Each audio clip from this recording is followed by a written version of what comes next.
Janasena party సభ్యత్వ కార్యక్రమాన్ని ఆ పార్టీ అధ్యక్షుడు పవన్ కళ్యాణ్ మంగళగిరిలోని తన క్యాంపు కార్యాలయంలో ప్రారంభించారు.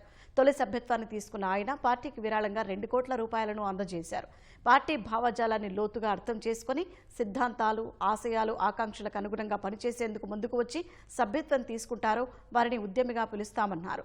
పార్టీ పోరాటానికి మరింత బలాన్ని అందించి నవతరంలో ప్రేరణ కలిగించి పార్టీ సిద్ధాంతాలకు ఆకర్షితులను చేసి సభ్యత్వ నమోదు చేసేవారిని సాధగ్గా సంబోధిస్తామన్నారు.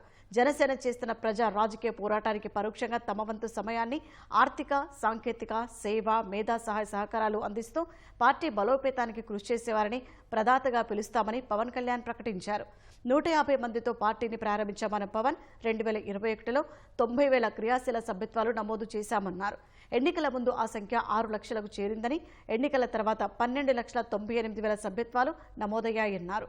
చిన్న చిన్న వ్యాపారాల నుంచి కూలీ పనులు చేసుకునేవారు, చదువుకున్నవారు సహా ఎంతో మంది ఈ ప్రక్రియలో భాగస్వాములయ్యారన్నారు.